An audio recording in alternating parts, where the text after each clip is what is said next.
नमस्कार। तो आज हम फिर से एक नई टॉपिक की शुरुआत कर रहे हैं। उसका नाम है जैन धर्म।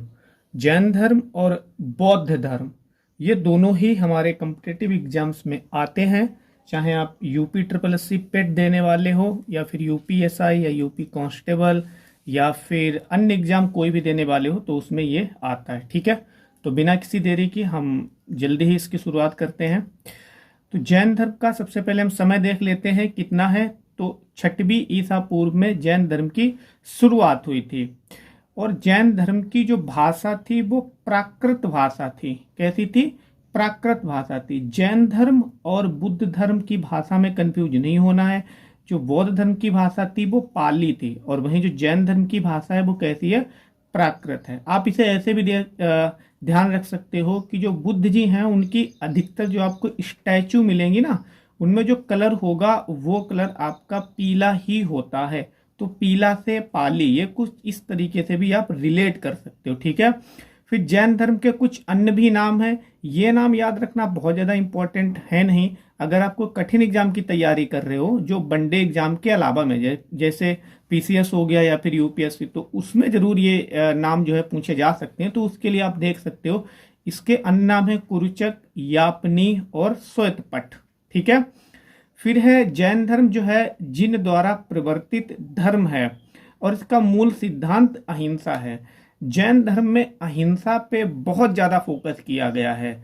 यही कारण है कि जैन धर्म में कृषि को अलाउ नहीं किया गया, यानी खेती करने पर प्रतिबंध लगाता है कौन? जैन धर्म। क्योंकि इसमें बहुत ज्यादा अहिंसा पे जोर दिया गया है। यानी अगर हम कहीं ना कहीं खेत करते हैं तो उसमें अप्रत्यक्ष या प्रत्यक्ष रूप से हमसे बहुत सारे ऐसे छोटे छोटे जो जीव प्राणी होते हैं उनकी हमसे हत्या हो जाती है, जबकि हम जान भी नहीं पाते हैं। ठीक है, तो इनमें यानी अहिंसा, अति अहिंसा पर इसका मूल सिद्धांत है। अति अहिंसा पर ये बहुत ज्यादा जोर देता है। फिर इसके कुछ तत्व देख लेते हैं। तो जीव की बात करता है, ये जीव का मतलब वही है, आत्मा को इसमें जीव कहा गया है। फिर अजीव की बात करता है, तो अजीव का मतलब जड़ चेतन, यानी जिनमें जीव नहीं है। फिर बंध की बात करता है, बंध का मतलब इसमें आत्मा से कर्म बंधन। ठीक है, फिर सर्वर की बात करता है, तो सर्वर का अर्थ है कर्म बंधन रोकना। निर्जरा की बात करता है तो कर्मों का क्षय। ये एक इसकी किसकी? जैन धर्म की पद्धति है। क्या नाम है इसका? निर्जरा। इससे क्या है कि जो जैन धर्म के लोग हैं वो इस पद्धति के द्वारा अपने प्राणों को त्यागते हैं, निर्जरा। ठीक है, फिर मोक्ष की बात आती है, तो मोक्ष का मतलब मुक्त होता है।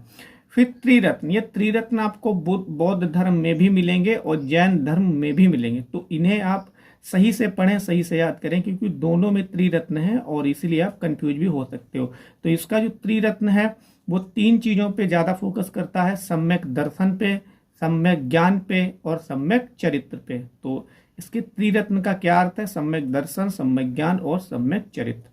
फिर जो जैन धर्म है वो 4 गति के बारे में बात करता है। वो कौन कौन सी गति है? त्रियक गति है एक, देव गति है, मनुष्य गति है और नरक गति है।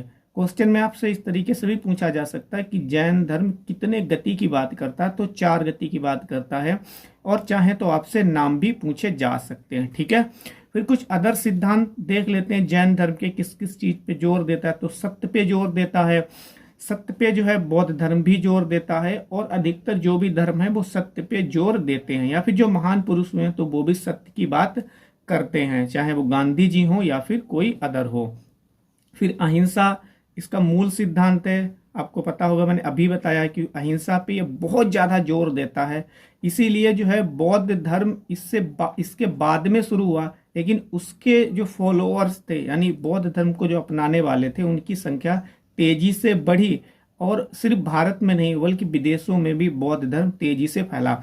वहीं जैन धर्म इससे पहले शुरू हुआ था लेकिन वो इतना फैल नहीं पाया क्योंकि अहिंसा के कारण लोग इससे बचते गए। फिर आस्ते, ये बहुत इंपॉर्टेंट है। आस्ते का अर्थ पूछा जा सकता है आपसे। ठीक है, तो ये एक सिद्धांत है आस्ते किसका? जैन धर्म का। इसका अर्थ होता है, मतलब होता है बिना अनुमति के ना तो कुछ वस्तु ना धन ग्रहण करना। एक्चुअली में होता क्या था, जैसे जैन धर्म है, बौद्ध धर्म है, तो इसके जो फॉलोअर्स होते थे वो जाते थे और लोगों को कहीं न कहीं इसके जो सिद्धांत है, इसके जो उपदेश हैं वो लोगों को बताते थे ताकि लोग जो है जुड़ सके। तो उन्हें ये अनुमति नहीं दी गई उन्हें ये अनुमति नहीं दी गई थी कि वे जो है कि बिना किसी के परमिशन के वस्तु को इकट्ठा करें, लोगों से लें, कलेक्ट करें और धन भी ग्रहण करें। अनुमति के द्वारा ये किया जा सकता था, लेकिन बिना अनुमति के द्वारा ये नहीं किया जा सकता था। वहीं अपरिग्रह इसका नेक्स्ट सिद्धांत है। तो इसका अर्थ क्या होता है? संपत्ति एकत्र ना करना, जो कि मैंने यहाँ पे भी देखा भी है। ये किसने जोड़ा है? अपरिग्रह। ये बाद में पार्श्वनाथ इसके तीर्थंकर हुए हैं। जैन धर्म में कितने 24 तीर्थंकर थे, वो हम बाद में देखेंगे, ठीक है, नेक्स्ट पार्ट में वो देखेंगे। बस आप इतना ध्यान रखें, जो अपरिग्रह है वो पार्श्वनाथ जो कि तीर्थंकर थे उन्होंने जोड़ा है इसे बाद में, ठीक है। फिर ब्रह्मचर्य, इसे किसने जोड़ा है? तो इसे महावीर स्वामी ने जोड़ा है, जो कि बौद्ध धर्म के 24वें तीर्थंकर थे और जो कि बहुत ज्यादा फेमस है।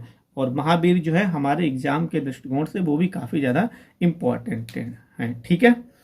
तो ब्रह्मचर्य का मतलब क्या है? यही कि सादा जीवन व्यतीत करना, ठीक है। क्या मतलब है? सादा जीवन व्यतीत करना।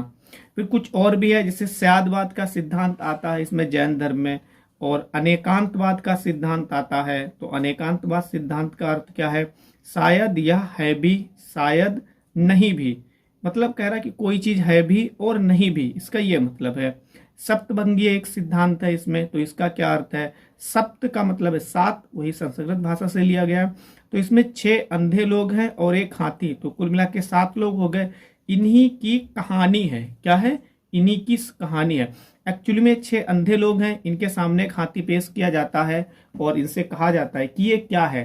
तो किसी के हाथ में, मतलब जो अंधे लोग हैं 6, वो कहीं ना कहीं हाथी के विभिन्न पार्ट को टच करते हैं और टच करने के बाद में उनका अनुभव बताया जाता है। कोई तो सूंड पकड़ लेता है तो कोई कुछ कहता है, कोई हाथी की पूंछ पकड़ता है तो कोई कुछ कहता है, कोई हाथी का टांग पकड़ता है तो कुछ कुछ और कहता है। मतलब डिफरेंट डिफरेंट इनमें व्यू दिए गए हैं, इसीलिए सप्तभंगी सिद्धांत कहा गया है। फिर जो जैन धर्म है वो कर्मवाद और पुनर्जन्म में विश्वास करता है। ये बहुत इंपॉर्टेंट है, ये दोनों में आपको सिमिलर मिलेगा, कर्मवाद और पुनर्जन्म। ये जैन धर्म में भी ये सिद्धांत है, मतलब इस पे विश्वास किया जाता है जैन धर्म, और बौद्ध धर्म में भी इस पे विश्वास किया जाता है। किसमें? कर्मवाद, यानी कर्म, जो कर्म हम करते हैं तो उन पे काफी ज्यादा फोकस किया गया है। और पुनर्जन्म में भी ये विश्वास करता है, कहता है ऐसा कि अगर आप अच्छा कर्म करते हैं तो आपको पुनर्जन्म मिलता है, मतलब दोबारा जन्म मिलता है। और बौद्ध धर्म में भी यही बात कही गई है, ठीक है। फिर ये क्या? कर्म कांड प्रति अनास्था।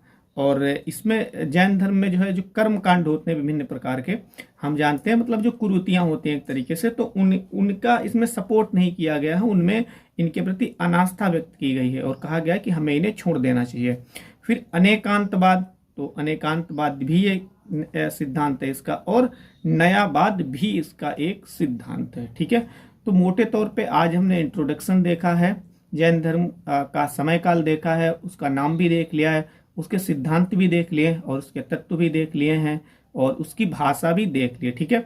नेक्स्ट पार्ट में जो भी जैन धर्म के तीर्थंकर हैं, 24 तीर्थंकर हैं, हालांकि में सभी नहीं ध्यान रखने हैं, जो भी इंपॉर्टेंट हैं हम उन्हें देखेंगे। और इसमें प्रतीक चिन्ह भी पूछता है, और जैन धर्म के 3 सम्मेलन भी हुए थे, तो उन्हें भी हमें पढ़ना है, लेकिन वो नेक्स्ट वीडियो में। तब तक के लिए इतना ही, थैंक यू।